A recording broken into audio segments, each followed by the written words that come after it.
Bonjour à tous. Aujourd'hui, je vais vous présenter les idées phares du chapitre 6 d'Amoris Laetitia, intitulé Quelques perspectives pastorales. Dans ce chapitre, le pape François est très concret. Il commence par définir qui sont les acteurs principaux de la pastorale des familles. Eh bien, ce sont les familles chrétiennes elles-mêmes, de par leur sacrement de mariage. C'est dit au paragraphe 200. Le lieu où peut le mieux se développer la pastorale des familles, c'est, nous dit-il, la paroisse, qui est vue comme une famille des familles. Et là, il engage toute la communauté chrétienne, non seulement les prêtres. Il nous dit que les couples ayant plusieurs années de mariage, ayant traversé des difficultés, sont les mieux placés pour accompagner les jeunes couples dans leur préparation et dans les premières années de leur mariage, et les aider à passer les crises éventuelles pour qu'ils en sortent grandis. La vie conjugale et familiale pour François est abordée, et là c'est une nouveauté, comme un parcours de vie, avec ses joies et ses difficultés, tout en mettant en valeur les petits pas qui peuvent être faits. Le pasteur, pour François, n'est pas présenté comme un guide, celui qui marche devant, qui montre le chemin. Il est présenté comme le prochain, c'est-à-dire celui qui se fait proche d'eux, celui qui marche avec, celui qui fait route, celui qui est à côté, celui qui accompagne.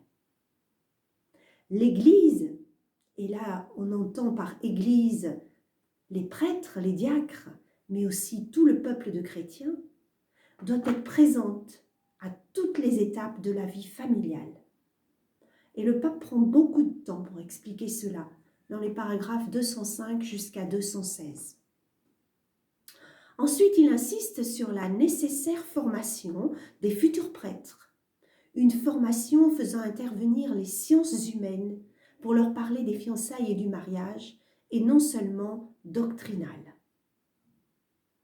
Mais aussi une formation pour les agents pastoraux laïcs, faisant intervenir psychologues, sociologues, médecins, avocats, assistants sociaux, afin de mieux accompagner les différentes demandes des familles. Ensuite, le pape donne des exemples très concrets de moyens pour grandir dans l'amour, que des personnes plus expérimentées pourraient proposer aux familles, au paragraphe 225. Puis il donne des pistes pour la pastorale familiale elle-même, qui pourraient être proposées via des paroisses, des écoles ou des mouvements, afin de protéger, de soutenir et de vivifier les familles. Il poursuit ensuite son analyse avec l'accompagnement des personnes séparées, divorcées, voire même abandonnées, des personnes divorcées non remariées, des personnes en nouvelle union. Mais il y reviendra plus en profondeur au chapitre 8.